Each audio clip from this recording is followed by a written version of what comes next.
चलिए आज मुंशी प्रेमचंद की एक बहुत ही मशहूर कहानी की दुनिया में चलते हैं। पंच परमेश्वर। ये वो कहानी है जो एक बड़ा ही मुश्किल सवाल पूछती है। अगर एक तरफ गहरी दोस्ती हो और दूसरी तरफ इंसाफ, तो किसका साथ दिया जाएगा? कहानी के दो मुख्य किरदार हैं जुम्मन शेख और अलगू चौधरी। ये सिर्फ दोस्त नहीं, जिगरी दोस्त थे। इनकी दोस्ती की मिसालें दी जाती थी गांव में। एक ऐसा रिश्ता, ऐसा भरोसा कि एक दूसरे के लिए जान भी दे दें। लेकिन सोचिए, क्या हो जब इसी अटूट बंधन की सबसे बड़ी परीक्षा हो, जब दोस्ती और फर्ज दोनों आमने सामने आ खड़े हों। बस यही कश्मकश इस कहानी का दिल है। तो इस सवाल का जवाब ढूंढने के लिए पहले हमें कहानी के किरदारों और उनकी दुनिया को थोड़ा और करीब से समझना होगा। तो देखिए, इस कहानी में 4 अहम किरदार हैं और हर किसी का अपना एक मकसद है। जुम्मन है जो अपनी जायदाद बचाना चाहता है। उसका दोस्त अल्लू है जिसके लिए इंसाफ सबसे ऊपर है। जुम्मन की खाला है जो बस अपने साथ सही बर्ताव चाहती हैं। और एक समझू साहू है जो अपना कर्ज चुकाने से बचना चाहता है। इन्हीं अलग अलग इरादों की वजह से कहानी में टकराव शुरू होता है। और अब कहानी उस पहले मोड़ पर आती है जहां एक ऐसी अदालत सजती है जिसमें जुम्मन और अलगू की दोस्ती की सबसे बड़ी और सबसे कठिन परीक्षा होने वाली है। होता ये है कि जुम्मन अपनी बूढ़ी खाला से वादा करता है कि वो उनकी देखभाल करेगा, बस वो अपनी संपत्ति उसके नाम कर दें। खाला भरोसा कर लेती हैं, लेकिन जैसे ही जमीन जायदाद जुम्मन के नाम होती है, उसका और उसकी पत्नी का रंग ही बदल जाता है। अब खाला को प्यार और देखभाल की जगह मिलते हैं रूखा सूखा खाना और कड़वे ताने। जब ये सब बर्दाश्त से बाहर हो जाता है तो खाला के पास कोई और चारा नहीं बचता। वो इंसाफ के लिए गांव की पंचायत बुलाने का फैसला करती हैं। उस जमाने में पंचायत ही सबसे बड़ी अदालत हुआ करती थी। और यहीं पर कहानी का सबसे अहम पहलू सामने आता है। गांव का एक अटूट विश्वास। ये माना जाता था कि जो पंच की कुर्सी पर बैठता है वो झूठ नहीं बोल सकता, क्योंकि उसके मुंह से तो खुद खुदा बोलता है।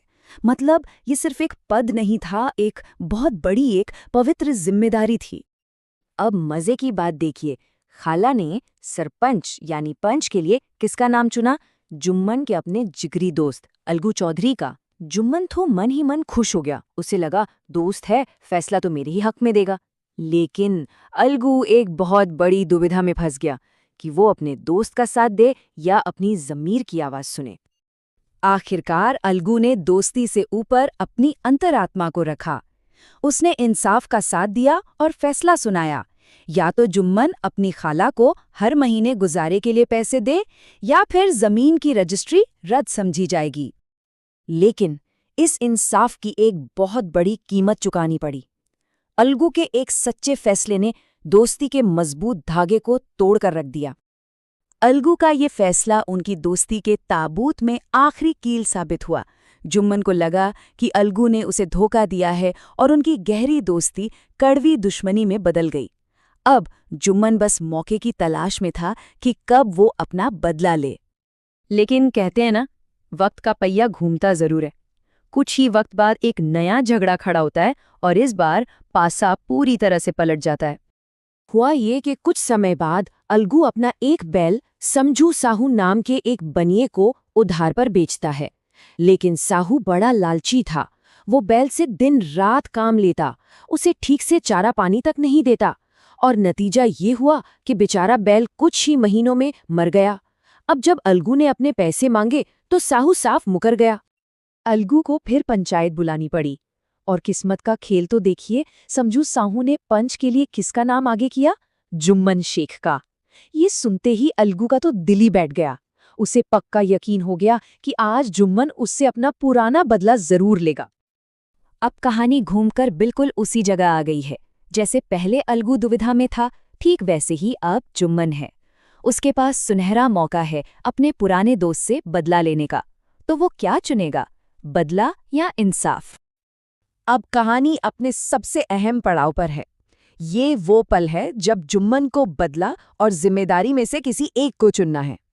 और जैसे ही जुम्मन सरपंच की उस ऊंची कुर्सी पर बैठता है, एक गहरा बदलाव आता है। उसे उस पद की अहमियत, उस जिम्मेदारी का वजन महसूस होता है। वो समझ जाता है कि ये जगह बदला लेने की नहीं, सच का साथ देने की है। उसके मन में एक आवाज गूंजती है, जो इस कहानी का निचोड़ है कि पंच के पद पर बैठकर कोई किसी का दोस्त या दुश्मन नहीं होता, उसके लिए सिर्फ और सिर्फ न्याय ही सब कुछ होता है। और फिर आता है वो फैसला जिसका सबको इंतजार था। जुम्मन बदले को नहीं, इंसाफ को चुनता है। वो फैसला सुनाता है कि बैल की मौत समझू साहू की लापरवाही और जुल्म से हुई है, इसलिए उसे अलगू को बैल की पूरी कीमत चुकानी होगी। ये फैसला सुनते ही अलगू की खुशी का ठिकाना नहीं रहता। वो जोर से चिल्ला उठता है, पंच परमेश्वर की जय। दोनों दोस्त एक दूसरे के गले लगकर रोने लगते हैं। इंसाफ की एक जैसी समझ ने उनके टूटे हुए रिश्ते को फिर से जोड़ दिया था। और आखिर में जुम्मन के शब्द इस कहानी का पूरा सार बता देते हैं। उसे यह एहसास होता है कि जब अलगू ने उसके खिलाफ फैसला दिया था, तब वो उसका दुश्मन नहीं था, बल्कि एक सच्चा पंच था जो सिर्फ अपना फर्ज निभा रहा था। तो ये कहानी हमें एक बहुत गहरे सवाल के साथ छोड़ जाती है कि जब जिम्मेदारी की आवाज आती है तो हम क्या बन जाते हैं? क्या हम अपनी दोस्ती, दुश्मनी, अपने निजी फायदों को एक तरफ रखकर सही काम करने की हिम्मत दिखा पाते हैं? ये एक ऐसा सवाल है जो उस दौर में भी सच था और आज भी उतना ही सच है।